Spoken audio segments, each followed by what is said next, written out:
Over the airways of ESPN Radio and ESPN News, 250-plus markets across the United States of America. Check your AM, FM listing nearest you, plus ESPN Radio on Sirius XM, Channel 80, plus ESPN Radio simulcast over the live national television airwaves of ESPN News. Number to call up as always is 888-SAY-ESPN. It's 888-729-3776. Time for Straight Talk, brought to you by Straight Talk Wireless. Lots of stuff to get into today. Lots of NFL stuff. We're just less than 2 weeks away from the NFL season. This weekend really jump starts the college football season, although some would say last Saturday's game, just past Saturday's game between Miami and Florida, definitely started things off on a good note. My personal opinion, it really jump starts this weekend because you're looking at the top 4 teams in the nation, in Alabama, Clemson, not necessarily in that order, of course, Georgia, Oklahoma, Michigan, and other places. So we got to look at all of that stuff, and there'll be some interesting things to talk about. I'm looking forward to that. Obviously, the NFL season took a turn because with Andrew Luck announcing his retirement from the sport of football, it not only changes things potentially in the AFC South, it changes things in the AFC totally. One of the questions that you might ask is, okay, is a wild card team coming from the South? Where will the wild card team come from? We all assume that New England's going to win the AFC East. Pittsburgh and Cleveland presumably will be battling for the AFC North, although we can't summarily dismiss the Baltimore Ravens. And obviously now that the Cincinnati Bengals have a new coach, who's to say that they're not going to do some things with Zach Taylor? Then you've got the AFC South. That certainly cannot be ignored because Jacksonville is still in there. Indy is Indy. Even without Andrew Luck, they're still a damn good team, it appears on paper. Houston can't be ignored with Deshaun Watson, DeAndre Hopkins, even though they've got issues with Clowney. And then you've got the AFC West, Kansas City, the Chargers. Denver's got a new coach in Vic Fangio. You got the Oakland Raiders on Hard Knocks, and John Gruden inspiring these boys and everybody talking about what they're going to do or what they're going to bring to the table. All of this kind of stuff is going on. I'm interested in knowing whether or not some of you folks believe the Jets really got a shot at a wild card spot, because I'd be damned if they're going to win the division. And then, of course, in the NFC, you've got Ezekiel Elliott doing an interview with Maxim from months ago, talking about how he wants to be a lifelong Cowboy. You got Aaron Rodgers talking about how disgusted he was about the boos that were serenaded down upon Andrew Luck. You got the NFC South with New Orleans and Atlanta. You got the Los Angeles Rams trying to get back to the Super Bowl. Seattle's got something to say about it. Porn star Jimmy and the San Francisco 49ers have something to say about it. Kyler Murray and the Arizona Cardinals are expected to be in last place, but they're one of the more intriguing stories in the NFL right now because Cliff Kingsbury is the new head coach, basically failing up, being below 500 in college, but somehow inexplicably landing a head coaching job similar, or I shouldn't say similar, but you could argue the same could be said for Tennessee, or rather Matt LaFleur, the head coach for the Green Bay Packers, who was the former offensive coordinator in Tennessee last year, whose offense was ranked 27th, and this man still found a way to get a head coaching job. There's a whole bunch of stuff to get into, and we will right here on the Stephen A. Smith Show, ESPN Radio, ESPN News. But there is something on my mind that I wanted to express, and that is reacting to Rob Gronkowski and his emotions. You know, talking about he wasn't right. I don't know if we have that sound, John, but talking about he wasn't right. He had to get himself together. It was necessary to step away from the game because he just wasn't right. That's what he was saying. Don't take my word for it. Listen to Rob Gronkowski himself. I needed to recover. I was not in a good place. Football was bringing me down, and I didn't like it. And I was losing that joy in life, like the joy. I'm sorry right now, but I really was, and I was fighting through it. And I knew what I signed up for, and I knew what I was fighting through. And I knew I just have to fix myself. Interesting to hear that from Rob Gronkowski, because the one thing that you absolutely positively could say about Rob Gronkowski, other than the fact that he was fantastic, that he's a future Hall of Famer, that he was universally recognized as the best tight end in football, and that injuries more so than anything else in all likelihood derailed him and made him retire before the age of 30. The one thing that we cannot deny is that the whether it's the ebulliency or the joy of playing football, it emanated from him. You saw it constantly when he was out on the field. One of my favorite times of watching the touchdown celebration from Rob Gronkowski is when the New England Patriots had to go over to London to play, and he scored the touchdown and then started marching like the soldier. What are they called, John? The folks that be the big head, the folks in England, for crying out loud. Yeah, the English guard or whatever, how he was marching like that before spiking the ball. It was really, really funny to watch him do that years back. But you know what? He got emotional yesterday when detailing his reasons for retiring from the NFL. He was speaking at an event in New York City to announce his new partnership with the CBD company, CBD Medic to be exact. And when he was speaking about that, you could see that he fought back tears in speaking about it because it was getting emotional. So one would argue, considering the environment that he was in, that he was alluding to the plethora of injuries that he incurred while he was playing football for the New England Patriots. Back, elbow, knees clearly, all of these kind of things. He had to battle an awful lot of injuries. And because he had to battle those injuries, that could have contributed to taking fun away from the game. Or it could have been Bill Belichick and playing for Bill Belichick, who's Mr. No Nonsense, who ain't about having a good time. He's about winning. He's about winning. And you win and you do your job, you get paid for it, and then you go on your merry way. And they're going to move on to somebody else. That's how Bill Belichick does business in the National Football League. We all understand it. But with that being said, I think the thing that emanates from Rob Gronkowski that you got to peel from it is that it sounded eerily similar to Andrew Luck. And what Andrew Luck said upon announcing his retirement from the game of football at the same age just this past weekend. And so the reason why that kind of subject is relevant right now is because there's negotiations going on with NFL owners and the Players Association as we speak. Jerry Jones was scheduled to do a radio interview in Dallas today and passed on it because he had business to attend to in terms of these negotiations. And one of the things the owners obviously want to do desperately is invoke an 18-game regular season. Once upon a time, it was 14. Then it became 16. Once upon a time, it was 16 with no breaks. Then it became 16 with a week break. So it was 16 games in 17 weeks. So every single team got a week off during the regular season. Now they want 18 games. And you've got a whole bunch of people out there who are strong adversaries to such a notion. They get on the NFL. You're preaching about the importance of safety. Yet you're talking about subjecting these dudes to more violent confrontations with their bodies because you've got 2 additional games on the docket. The NFL owners came back a few months ago, John, remember, correct me if I'm wrong, where they talked about, well, you know what, you can have the 18 games, but the players can still be allowed to play 16 games. In other words, you got reserves that could play those other 2 games. You can implement and incorporate them throughout the season where you can ensure that on a 53-man roster, maybe you extend the roster a little bit more to 60 or 65 or 70 players, and you've got additional bodies that are playing those 2 games to ensure that no player plays more than 16 regular season games as an individual. But as a team, we still have an 18-game regular season. I got news for you, ladies and gentlemen. I've read up on CTE. I've heard folks going back and forth, comparing one thing to another, speaking out about one thing or another.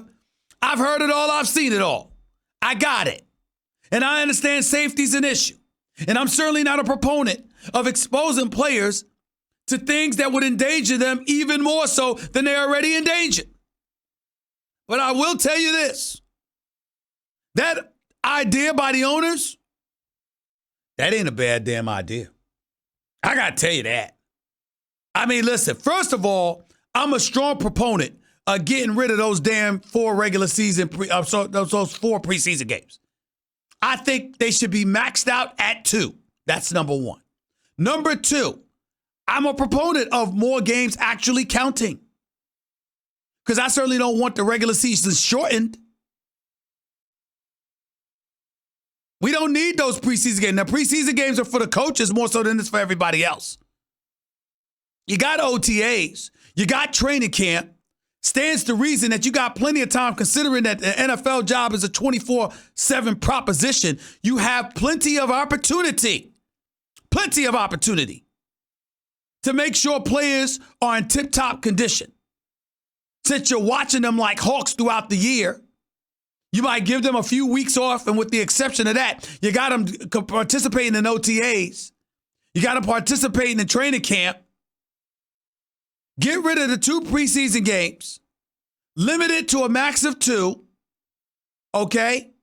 And then after that, get your 18-game season and definitively restrict players as individual players to 16 games. You can't appear in but 16 regular season games. Extend the damn roster to about 70.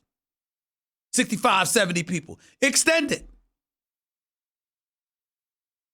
That's more jobs available for a team during the regular season. More jobs available to players, that is. Not to mention the fact that you're still ensuring guys are only subjected to 16 games a year. Also, while doing so, you give the fans an additional extra 2 regular season games. I don't mind it. I actually like it. I like the notion of 18. I don't like the notion of guys playing 18 regular season games.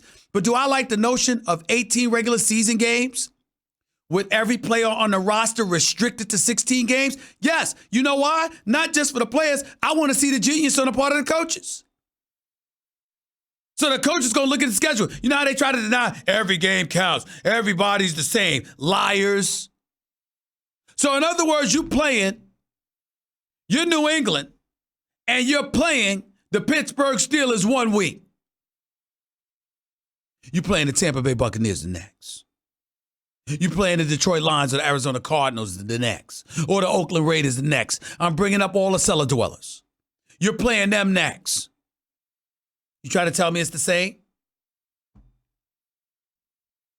Let me tell you something right now. I say go for it. That's what I say. I say absolutely positively go for it because I think it's worth entertaining. I don't know about the rest of y'all, John. What do you think? 18 regular season games, but restrict each player to 16 appearances. We will witness the coaches try to formulate their roster. We will witness what games they play who. So guess what? Tom Brady only plays 16 games. So what's the 2 games he's getting off? Aaron Rodgers is only playing 16 games. What's the 2 games he's getting off? All right, why? Why? You don't feel that way? You don't feel this team is that much of a threat compared to that other team, Coach? Coach LaFleur? You don't feel that way? I want to see that. Le'Veon Bell, you playing for the New York Jets. Hey, man, it's great. It's good seeing you going up against New England. And I got to look at your schedule to see if Pittsburgh's on your schedule, but it's good seeing you going up against them teams. But suddenly, Le'Veon Bell ain't available to go against the Buffalo Bills. I wonder why. See, those kind of things. You see the intrigue, John? You see what I'm getting at? It's the intrigue of it all. Because what games you going to play and what games you going to sit them at? Is rest the reason? Is there safety one reason? Or is it that you don't respect the opponent? If I'm sitting there and I'm Big Ben Roethlisberger and Mike Tomlin decides to sit me down against the Jacksonville Jaguars, is it because the game is meaningless? Or is it because Josh Allen has joined Calais Campbell and the crew and I don't need those monsters coming at my boy? Or I'm a bench him against Cleveland, which would never happen. And I got Myles Garrett and Sheldon Richardson and those boys coming at me. I got to be careful. Olivia Vernon, I got to be careful. See, I like this. It could be very, very intriguing. So with all of those things, all of those potential storylines in place, I want to state for the record, I am a total proponent of an 18-game season that limits every single player to only 16 games. You got to insert and incorporate reserves into the mix. We got to see what they're made of. All of that stuff matters. All of it. And I got to tell you, I love it. I love the idea of it. I really do. What about y'all? 888-SAY-ESPN. That's 888-729-3776. You're listening live to the Stephen A. Smith Show, ESPN Radio, ESPN News. That's one item I wanted to touch on. Here's the other. Ezekiel Elliott talking about the possibility or his willingness to be a Cowboy for life. As you all know, I'm averse to such a notion. I mean, I like Jerry and Stephen Jones. Those are my buddies. I like my buddies. Those are my pals right there. I tell you, I reckon you're right. I mean, there's some special guys down there in Texas. They're all true.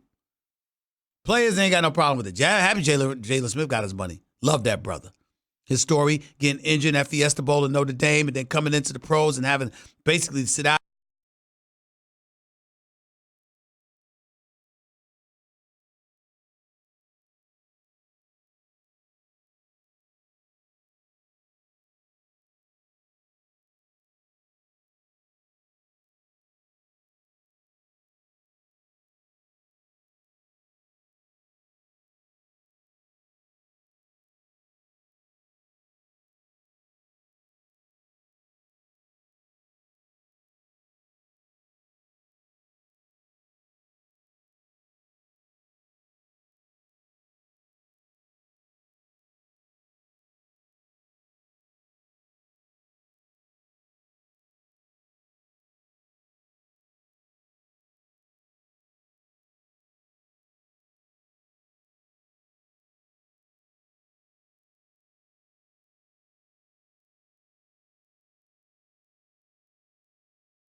Awry. Tick Jerry Jones off, and Jerry Jones should have been ticked off. No excuse for it. I don't want to talk too much about Jerry because then y'all will discover I've grown to like my buddy Jerry Jones. So much so I don't even mind the notion of the Cowboys winning until I think about their fans. And that is when I vomit continuously. I can't stand you Cowboy fans out there. Y'all make me sick. Can't stand y'all. Worst fan base in American history. Y'all just make me sick. The only reason I root against the Cowboys is because of y'all. 1-15, 3-13, 5-11. Get to the playoffs with a 13-3 record for crying out loud. Lose any damn way. 30 minutes later, you know we're going to make the Super Bowl next year, right? Can't stand y'all. But the team, Dallas Cowboys going to be pretty good. Going to make some noise. Going to get to the playoffs.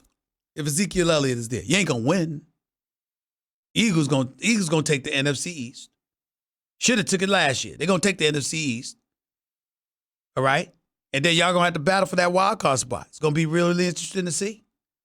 888-SAY-ESPN. That's 888-729-3776. Got a whole bunch of stuff to talk about as the show progresses today. Again, Gronk, do you think he's going to return? Zeke, do you think he's going to be available by week 1? Or should he be? Or should Jerry Jones make him wait? What about my notion of the NFL? 18-game regular season, just ensuring that players are limited to 16 games. I kind of like it. I really, really do. Plus, just looking at the whole NFC as a whole, I'm just intrigued. The whole NFL as a whole, I'm just intrigued with both conferences this year. Patrick Mahomes and the Chiefs, the Steelers without AB and Le'Veon, the Jets with Le'Veon. Spoke to my man Jamal Adams, strong safety for the New York Jets today. My brother, I love that brother. All right, him and the Jets, what they going to do this year? Barry Sanders speaking up about Saquon Barkley and how great he could end up being, whether that's going to make a difference for the New York Giants this year. We ain't even getting to Daniel Jones and when he should be in the starting lineup, because if you listen to Mara and the Giants, you won't see him at all until 2020 because they're hoping that Eli Manning has a great, great year. All of that and more coming up right here live on the Stephen A. Smith Show, ESPN Radio, ESPN News. To your calls and more in just a minute. By the way, people, I'm here to tell you about Zelle. And that's after I tried to tell you that was Straight Talk Wireless, everything for less, only at Walmart.